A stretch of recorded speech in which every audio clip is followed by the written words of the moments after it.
to a brand new year of IWC Aftershock. I, of course, am your host, Justin Plummer. I'm excited to dive into 2012 with the International Wrestling Cartel. Now, we kicked off the year with an event that was appropriately named Pure Talent. And it was headlined between what was deemed the final battle between Delicious Jimmy DeMarco and Big League John McChesney. It was held inside of a steel cage, and it was for the IWC World Heavyweight title. Now we have some huge news, late-breaking news coming out of that event. News that's so big, we're going to wait till later on in the show to tell you about it. So hang tight, stay tuned, we'll tell you about it a little bit later on, but I want to start Aftershock off the same way that Pure Talent started off, and that's with the first Super Indy qualifying match of 2012. Thanks to our good friends at Sorgatron Media, who are now our DVD providers, we have some footage of that match, and then I was able to catch up with the winner following his victory. Let's take a look at the first qualifier for the Super Indy title tournament. Shields was getting those legs up. Shields was way off the mark, but Logan finds his target on a couple of occasions now. Oh! Huge clothesline. And there's that power that sometimes you don't see a lot in Super Indy, but Logan brings it. Controlling both the legs and the hands there. Oh! The fireman's carry into the backbreaker. This could be all. Logan Shulo moving on, and Shields slides up the left shoulder. Close, close.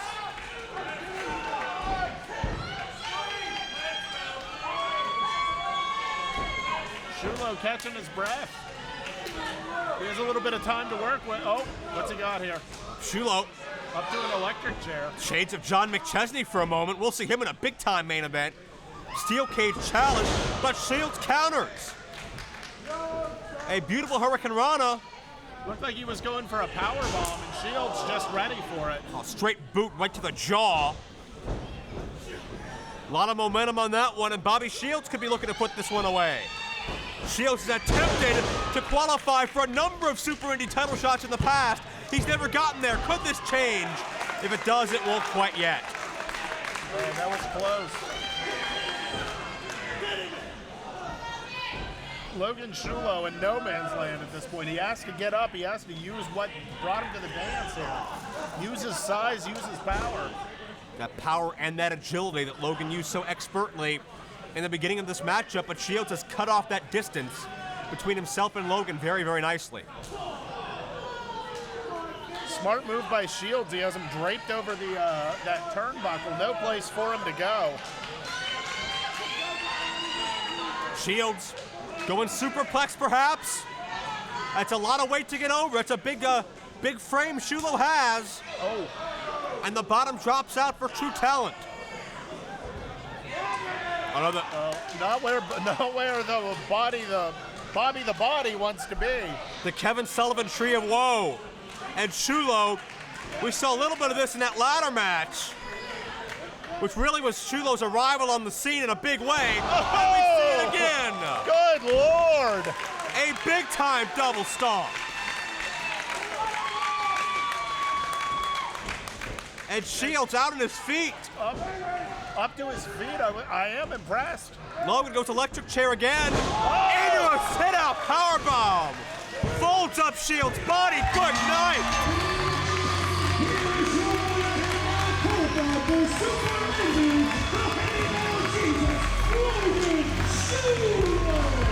On the front man, the heavy metal Jesus, Logan rebounds from a narrow loss in the four-way ladder match for the championship. A very emotionally, physically, and mentally draining loss. A loss that certainly had its share of baggage, but Logan Shulo rebounds back to 100%, and he's the very first man to qualify for the 11th annual Super Indy. Ladies and gentlemen, Justin Plummer here in the locker room of Logan Shulo. Now, Logan, it was just this time last year where we stood in this very locker room on the first episode of IWC Aftershock and got your thoughts on qualifying for the Super Indy tournament. Now, you did that again right here tonight, Elizabeth, Pennsylvania, at Pure Talent. And unfortunately, though, last year you didn't make it to the tournament. This year, though, I know you are destined to get there. But what makes you think you're ready to take things up to the next level?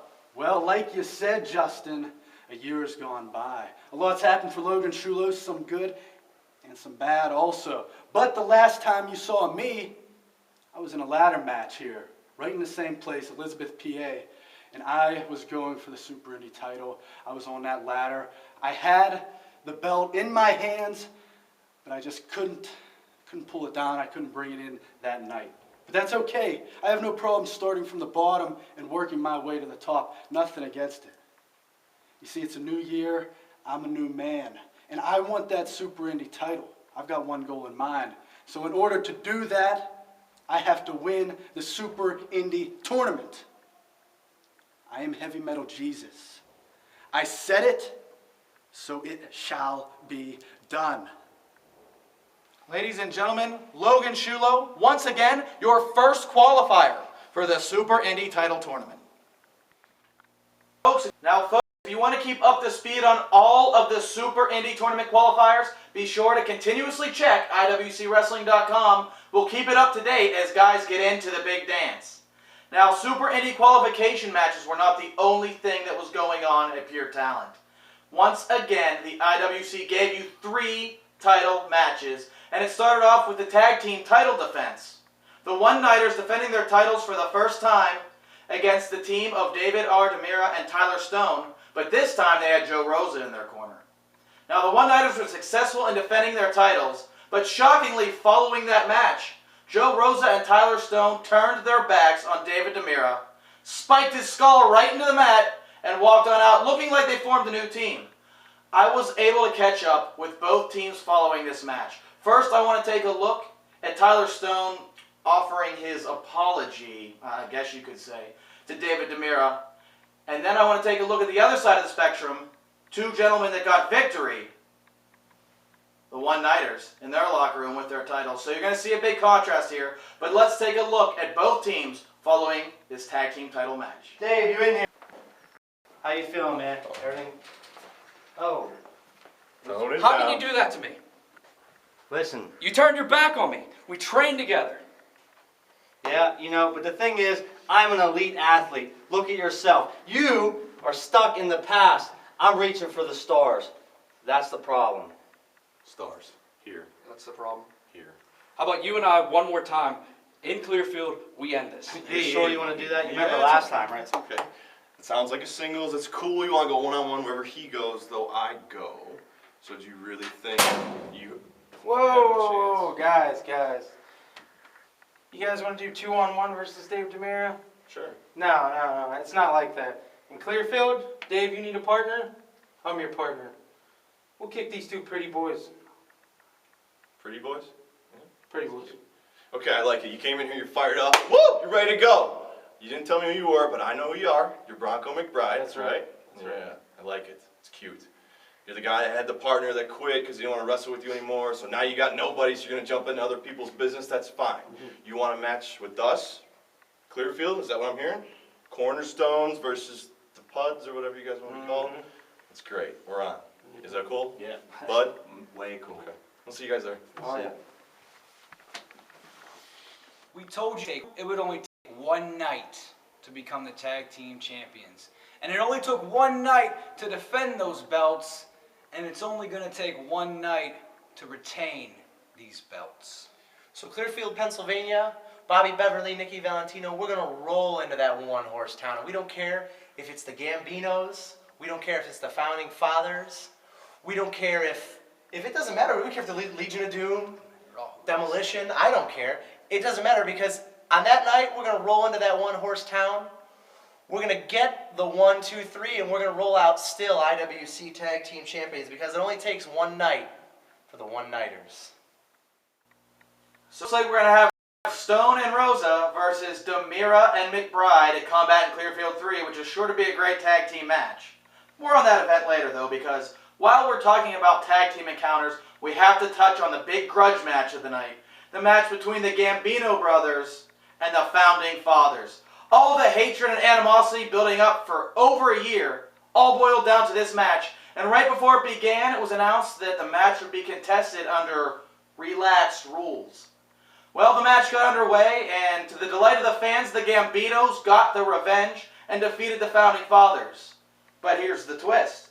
Following the match, a masked man of some sort rushed the ring and attack the Founding Fathers. Word has it that Jimmy Vegas may have a concussion. It's still a little early to report on that. But the big question is, who was this man, and were the Gambino brothers behind the attack? Make sure you check out IWCWrestling.com throughout the week for more information. We may even have some footage on that, so check it out. That's big and developing news on the battlefront between the Gambinos and the Founding Fathers, so check it out on the website. But let's get back to the title picture, because we had a Super Indy title match at Pure Talent. It was Michael Facade defending his newly won title against Matthew Justice. Now, Facade came out on top, retained his title, but I was able to catch up with Matt Justice following his match. And he was still aggressive, still angry, and still ready to go. He's not taking his sights off the Super Indy title just yet, not because of one loss. So let's take a look at Matthew Justice's reaction to losing the title match to Michael Facade. Facade, you know damn well that I could have beat you tonight. I hit you with the throws of rejection, but I didn't pin you. I put you up for the hammer of justice, and I held you up there 1 second too long. And you know what? I don't give a shit what anyone in IWC says. We will have a rematch. And next time, I am stronger than all. No surrender, can't lose. The Great Northern Trend Kill. Facade, next time we're in the ring together, the trend that is Facade, just like your IWC title run, will end because my name is Matthew Justice, and I am young, metal, and ready to attack. So, well, Matt Justice is prepared for another shot at Michael Facade in the future. He shouldn't be overlooking his next opponent, because after Jason Gory overcame Aiden Vale at Pure Talent, it was announced that there would be a rematch. Jason Gory versus Matthew Justice at Combat in Clearfield 3. Now, I wanted to catch up with Jason Gory to find out his plans for the future, whether he's going after Matthew Justice, whether he's going after Michael Facade. But for those of you that have been keeping up with the IWC, you know that Jason Gory is showing a darker side lately. So I sent my camera crew to find Jason Gory, and they finally caught up with him in the deepest and darkest depths of Court Time Sports Center. Let's take a look at what Jason Gory has planned for the near future here in the IWC.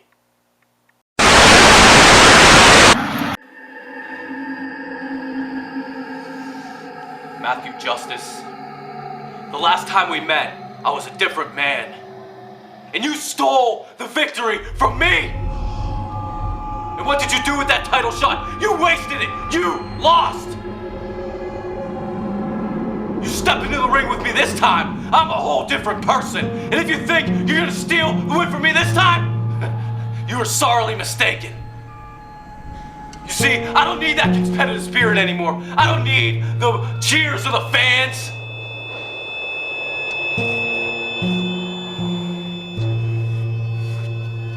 And Facade, you think I forgot about you?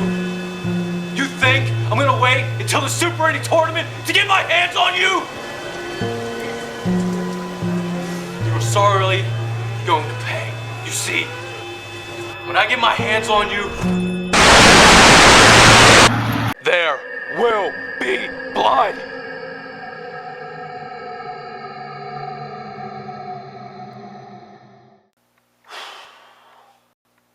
Well, clearly Michael Facade's got a big target on his back heading down the road here in 2012. A lot of competitors vying for that Super Indy title. So at this point in the night, it was time to set up the steel cage and get ready for the big main event, the final battle, Delicious Jimmy DeMarco and Big League John McChesney. Before the match started, Aftershock cameras were rolling, I wanted to know what you, the fans, thought. What were your prediction on who was going to win the match?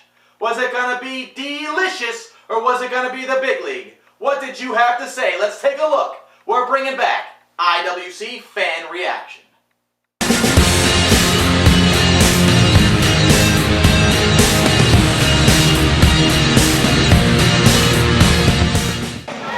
It's going to be Delicious Jimmy DeMarco. Delicious Jimmy DeMarco. Jimmy DeMarco. DeMarco's gonna win it.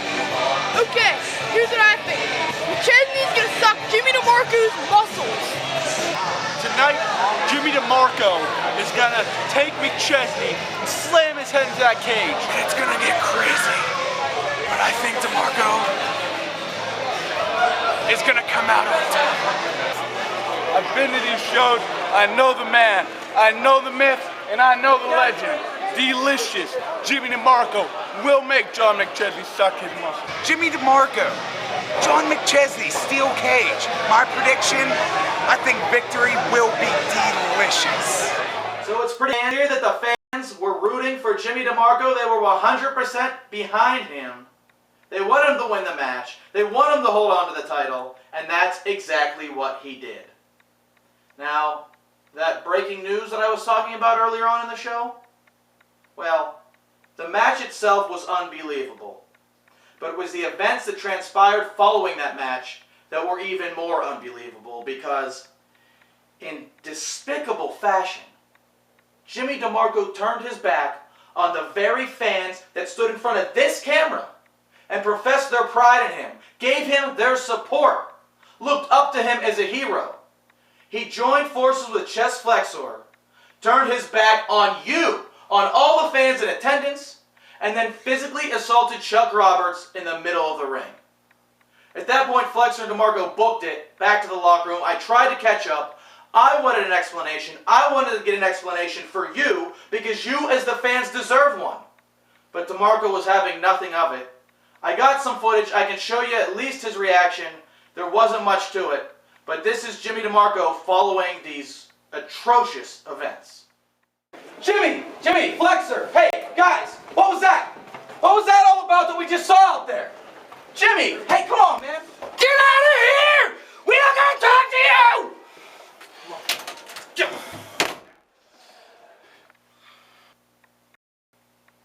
It saddens me to look at the way Jimmy is acting now and think that all the great memories that he's had with the fans and the boys in the back, it's all probably over, but well, that's not looking too good. Believe it or not, the future of the IWC 2012, it's looking good. We've got Combat in Clearfield 3 on March 3rd, and then 1 week later, the IWC is going to return to Elizabeth, Pennsylvania, March 10th. It's Road to Super Indy XI. We've got a lot to look forward to, and including all the matches that we've already discussed that will be held at Combat in Clearfield 3, let's not forget that Logan Shulo will have his rematch against Michael the Bomber Facade. Last time we were in Clearfield, the two men battled to a time limit draw. They got a standing ovation. But this time, Combat in Clearfield 3, we're going to have a winner.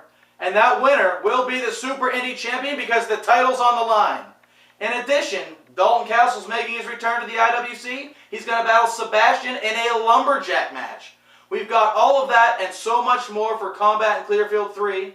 And so much more coming in 2012. We hope you're ready, because of pure talent, our first event is any sign of what's coming in 2012 for the IWC. It's sure to be a roller coaster ride. So stick with us and let's just see where that ride takes us.